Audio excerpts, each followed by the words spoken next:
जाने केड़े ख्वाब सजा बैठा। सच सच क्यों नहीं बता देती हैं अभी आप नीचे किससे मिल रही थी? बता क्यों नहीं देती कि आप किसी आदमी से मिलके आ रही हैं? पहले भी देखा है मैंने आपको उससे मिलते हुए। और आपकी बेटी है, आपको बताना चाहिए कि कोई आपको ब्लैकमेल कर रहा है। ऐसा कुछ नहीं है शिजा। तो फिर आपने अपना कड़ा क्यों दिया उसे? वो कोई बदहाल गरीब आदमी था, मदद मांग रहा था। पता नहीं क्यों मुझे ऐसे लगा जैसे वो बदहाल गरीब आदमी आपका एक्स हस्बैंड और इसका बाप है। बिला वजह की बातें मत करो शिजा। ऐसा कुछ नहीं है जैसा तुम सोच रही हो।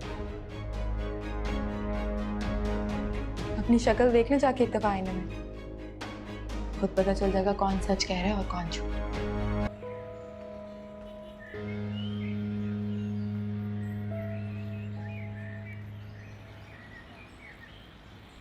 ये जो आदमी आया था सुबह में, जानते हैं कौन था? नहीं जी, ये एक बार पहले भी आया था। बड़ी बेगम साहिबा को बुलाने के लिए मिन्नतें करता है। क्या कह रहा था? पता नहीं जी, मैं तो अपने केबिन में था। बेगम साहिबा से कोई बात की होगी इन्होंने। आइंदा से आए तो आपने मुझे बुलाना है, बड़ी बेगम साहिबा को नहीं। जी बहुत बेहतर।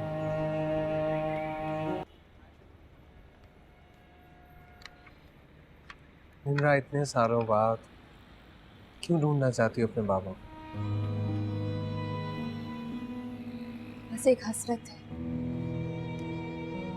जो चाहता है उन्हें दिल भर कर देखो। बाबा का हाथ बिल्कुल ऐसा ही हो। सोचती हूँ कि कभी वो सामने आ गए तो उनके सीने पे सर टिका के खूब रोऊंगी। किसके सीने पर सर रख के रोने की बातें हो रही हैं? ये चल रहा है तुम दोनों के दरमियान? क्या मतलब इस बात का? शिजा, जैसा तुम समझ रही हो वैसा कुछ। चोर चोरी करने के बाद मानते हैं कि उसने चोरी की है? शिजा, तुम अपनी हद से बढ़ रही हो। तुम दोनों मेरी आंखों में धूल झोंको और मैं हद से भी ना बढ़ूं। शिजा, मैंने कुछ नहीं। अपनी बकवास बंद रखो। आ जाने तो डांट को वापस। तुम दोनों का फैसला होगा।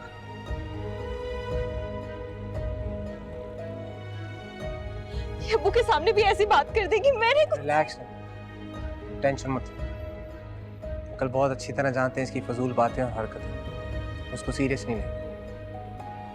मैंने कहा ना, रिलैक्स।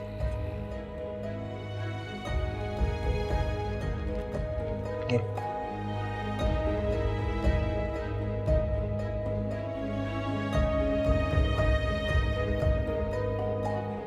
शिजा, जहां तक मैं जानता हूं उसने तुम्हारा कभी कुछ नहीं बिगाड़ा। मेरा कुछ बिगाड़ भी नहीं सकती। घटिया नीच लड़की। खबरदार! उसके बारे में सोच समझ कर बात करना तुम, क्योंकि उसके पीछे अब मैं खड़ा हूं। अच्छा, तो अपनी गलती तुमने खुद ही मान ली। तुम्हारी किसी बात को मैं अहमियत नहीं देता, क्योंकि बीमार हो तुम, मरीजा, ज़हनी मरीजा।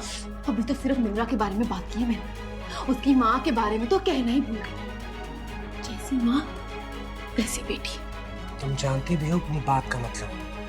बहुत अच्छे से समझती हूँ। मेरे डैड को धोखा देके एक दूसरे मर्द से मिलती है। इसके आगे नहीं, बस बस।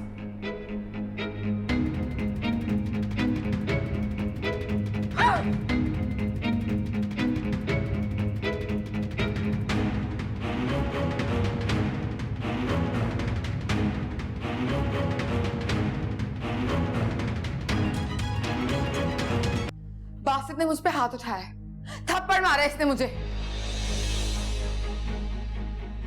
सर, इसने बात ही गलत की थी और मेरा हाथ उठ गया। तुम कौन होते हो सही या गलत का फैसला करने वाले? और जो बात मैंने की थी ना वो बिल्कुल सच थी। शिजा एक मिनट, पहले सुकून से बताओ बात क्या है। बात क्या है तो आप इनसे पूछें। इनके पास जो हमेशा दो कड़े होते थे वो आज कहाँ हैं?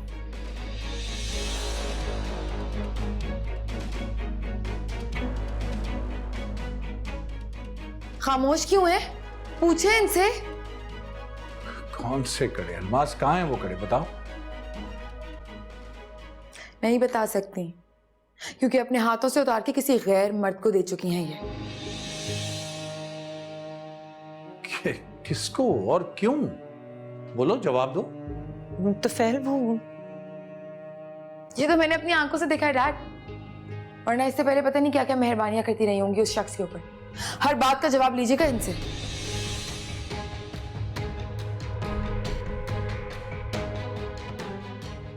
कोई जवाब है तुम्हारे पास अलमास? मेरे घर में मेरी गैर मौजूदगी में मेरे पीछे कौन आ रहा है इस घर में? सिकंदर था, सिकंदर आया था।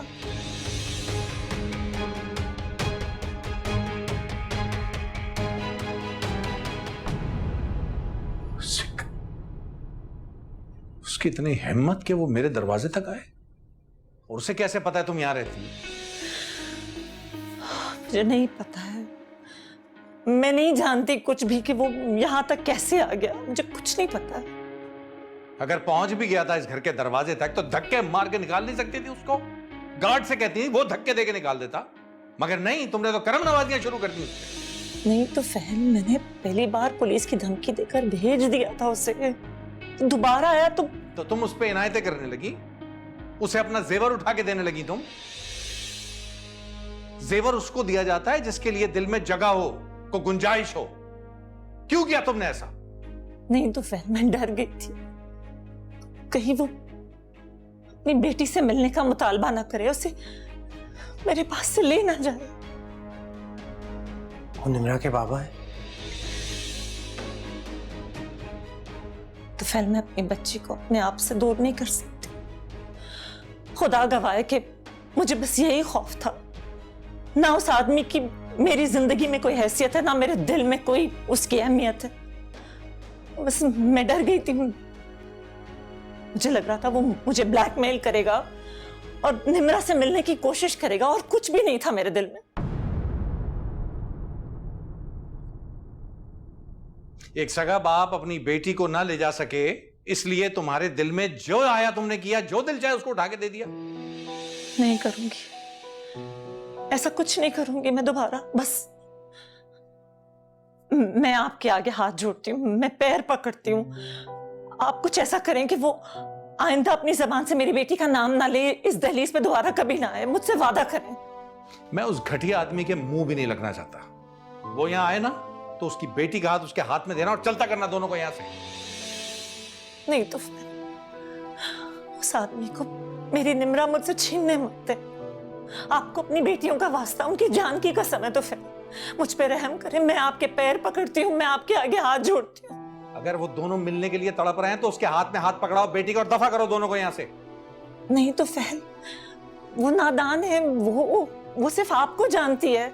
वो समझती सारे बाप ऐसे ही होते हैं। वो समझती कि उसका बाप उस पर जान निछावर करेगा, उसके लाड उठाएगा, लेकिन ऐसा नहीं है। वो एक बहुत जालिम और खुदगर्ज इंसान। खुदा के लिए मुझ पे रहम करे। तो फिर इतने साल मैंने आपकी और आपकी बच्चियों की खिदमत की है, और मेरी सारी वफादारियां और खिदमतें आपके लिए और आपकी बच्चियों के लिए। बस कुछ ऐसा करें कि वो आदमी यहाँ पे दोबारा ना आए। तो फिर मेरी किसी एक कुर्बानी, किसी एक खिदमत को तस्लीम करके मुझ पे एक एहसान करते। उस आदमी के साथ जो करना चाहते हैं आप करें, लेकिन उसका साया मेरी बेटी पे कभी मत पड़ने दे। ठीक है, तो आने दो उसे। अब वो यहां आएगा तो मैं फेस करूंगा उसे। तुम में से कोई नहीं जाएगा उसके सामने। अब जो हशर मैं उसका करूंगा उसमें भी कोई बोलेगा नहीं।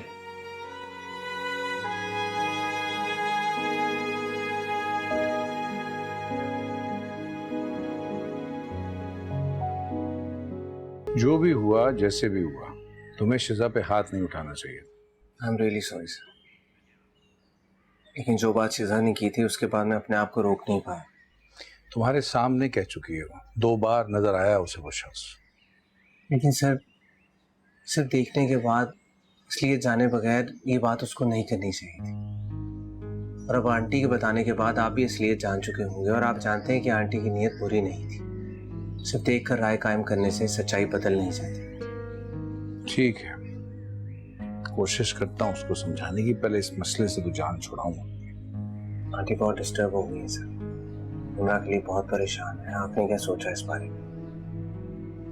हाँ, बहुत रोती है, बहुत मिन्नतें करती है मुझसे, लेकिन मैं क्या करूं? हम सब जानते हैं कि निम्रा जो है वो बाहर अपने बाप से मिलना चाहती है। मैं भी बहुत कंफ्यूज हूँ सर। इंसाफ के बारे में बहुत सी बातें हैं जो मैं नहीं जानता, आप जानते हैं। देखो, वो जैसा भी है वो निम्रा का बाप है, कानूनी तौर पे भी, और अगर वो अपनी बेटी को ले जाना चाहता है तो मैं क्या कर सकता हूं? मैं रोक तो नहीं सकूंगा उसे। सिर्फ बाप होना जरूरी नहीं, बाप का फर्ज निभाना भी जरूरी है। उस वक्त कहाँ थे जब निम्रा को उनकी जरूरत थी, और आज किस हक से आ गए हैं निम्रा को मांगने के लिए?